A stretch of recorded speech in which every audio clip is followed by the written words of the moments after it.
rey Agamenón, que se hizo famoso por la película de 300, que muchos lo vimos. Entonces simplemente es un rey, perdón, es la película de Troya, la de Troya, donde el rey Agamenón se está tratando de invadir precisamente Troya, y alguna vez está hablando con los esclavos y todo, porque están con todo el ejército, pero no había vientos favorables y no podían llegar. Entonces se van a un puerto que se llamaba Áulide. Están en Áulide esperando y resulta que no había viento. Mientras está hablando con su gente, sale un esclavo, anciano, ciego, que se supone que era vidente, era un oráculo. Y entonces le dice Calcas, se llamaba el fulano, aclara este señor, no es el fulano, Calcas. Y entonces le dice, ¿sabes qué? Lo que pasa es que si necesitas viento, lo que tienes que hacer, tienes que darle a los dioses a tu hija la menor. Entonces tienes que sacrificarla. Entonces ve por favor a la playa, y sacrifícala, y entonces vas a tener vientos favorables para que te puedas ir a la viento. Entonces el rey pues agarra a su hija la chiqueada, la chichi, y se llamaba Ifigenia, y entonces la mata, se supone. Hay muchos relatos que dicen que no fue así, que realmente a la hora de que iban a sacrificar a la pobre niña, se convirtió en una paloma. Aquí dice que se convirtió en una anciana, aquí dice que se convirtió en un oso, que algo pasó, y a lo mejor es porque no se atrevían a decir, ¿sabes qué? Pues sí, se pasó algo, ¿no? O hay quien dice que pues, su papá, al final de cuentas, no le hizo nada, o que la diosa Artemisa dijo, no, pues que venga bien y que no pase nada. No lo sé, digo, es una historia, ¿no? Pero bueno, pues tomando esto,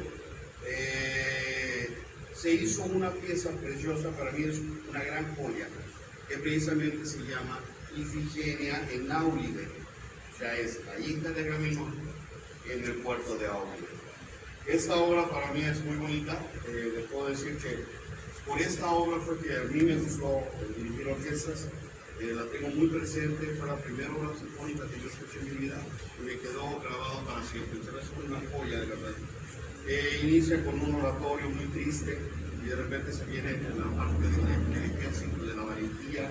Yo imagino como que papá de repente dice, pues vamos, pues no lo quiero, o sea, no lo sé. Entonces, bueno, pues hacemos entonces para ustedes la obra de Ifigenia en Áulide.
clásica.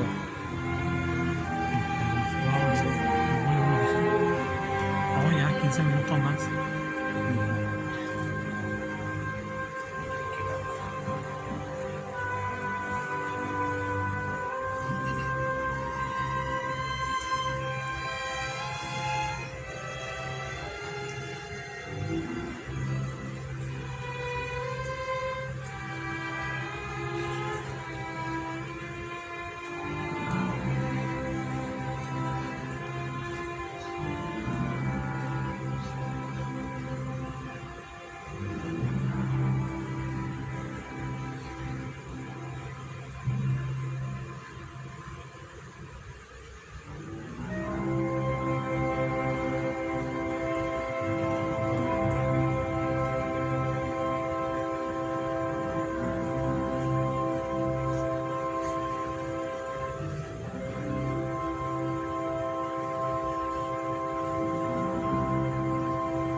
Trágico se va desvaneciendo al final y ya se queda así triste.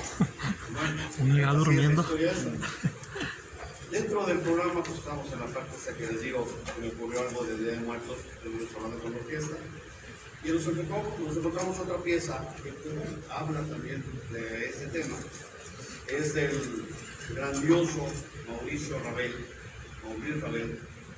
Y alguna vez el maestro se puso a pensar, dicen que estaba viendo unas obras de Caravaggio, del pintor Caravaggio y de Diego Velázquez y todos ellos, los que son medios tétricos, ¿no? Y entonces él empezó a pensar, ¿qué es la muerte? ¿Qué sería eso?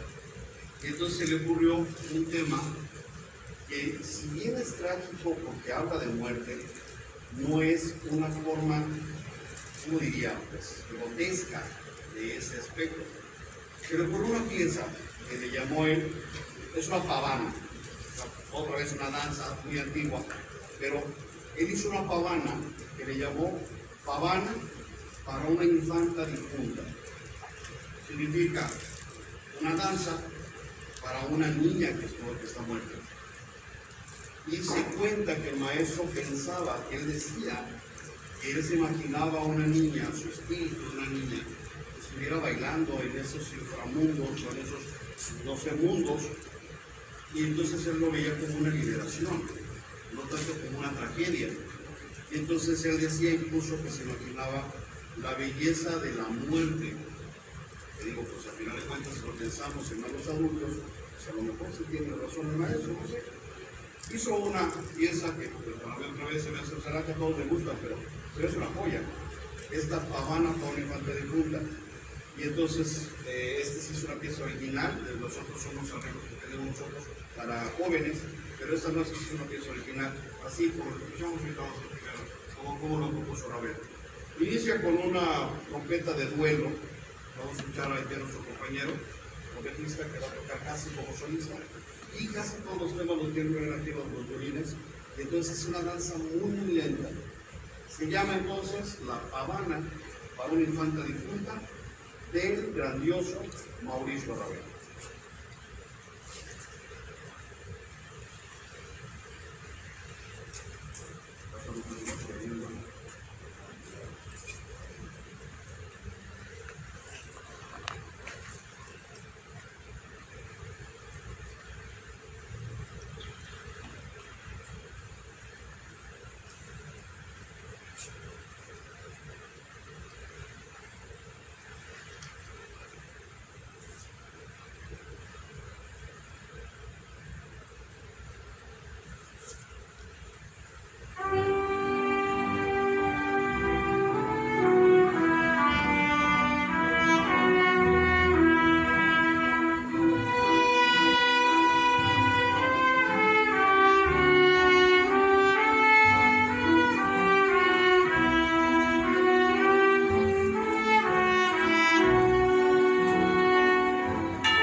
Continuamos, ya casi estamos a punto de terminar.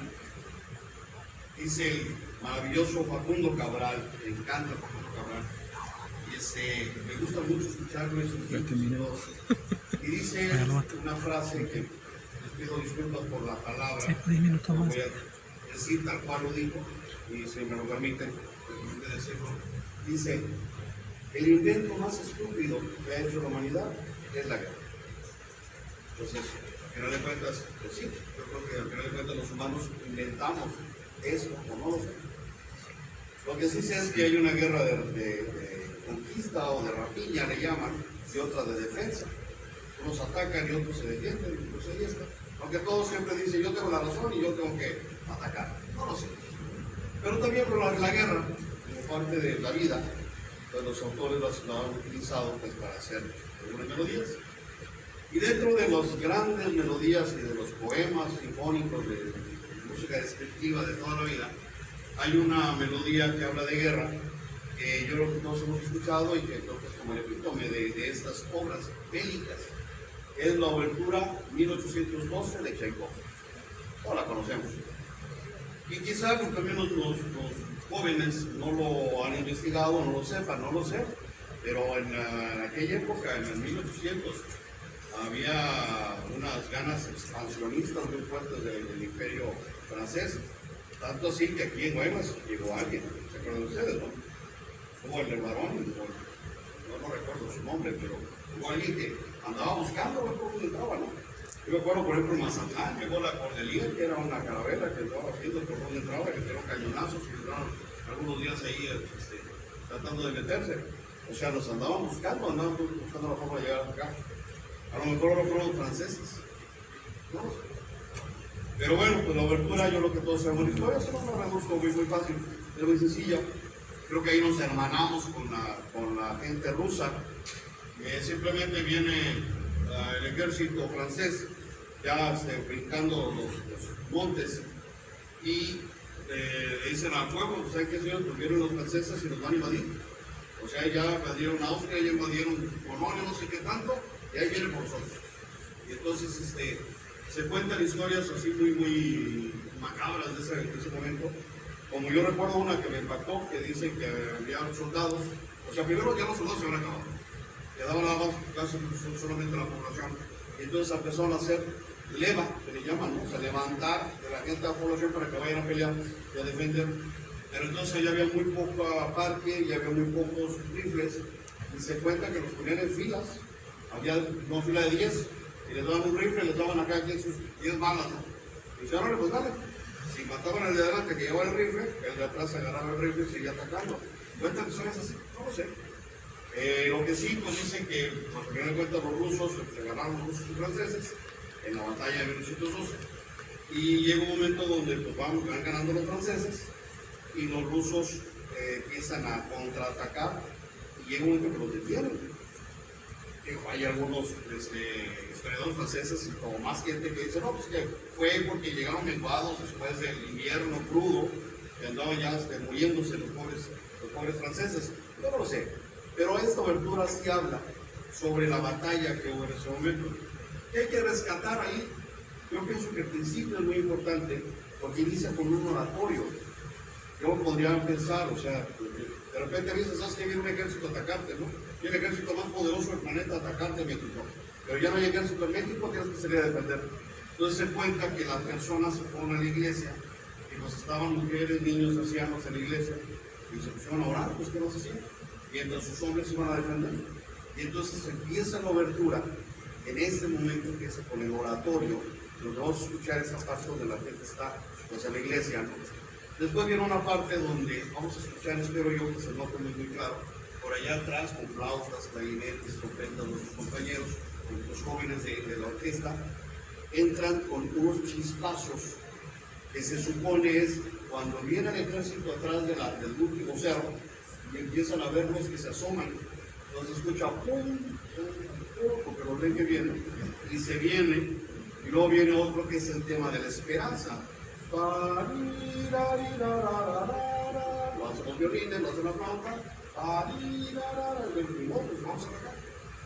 Por ahí se va a escuchar después cuando empiezan las campanas, que nos tocan acompañar por ahí. Entonces van a escuchar las campanas, que la campana de la iglesia tocando, que pues ya llegaron, ya viene la batalla.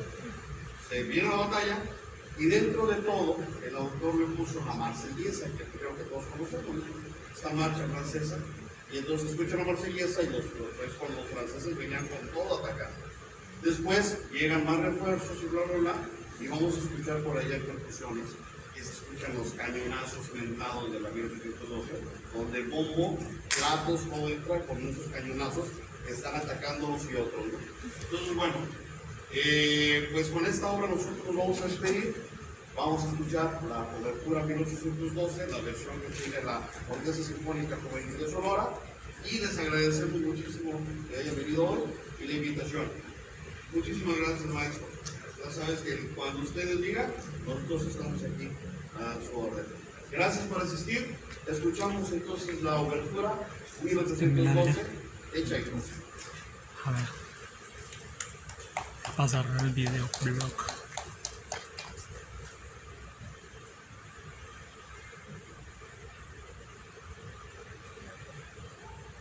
Cierto.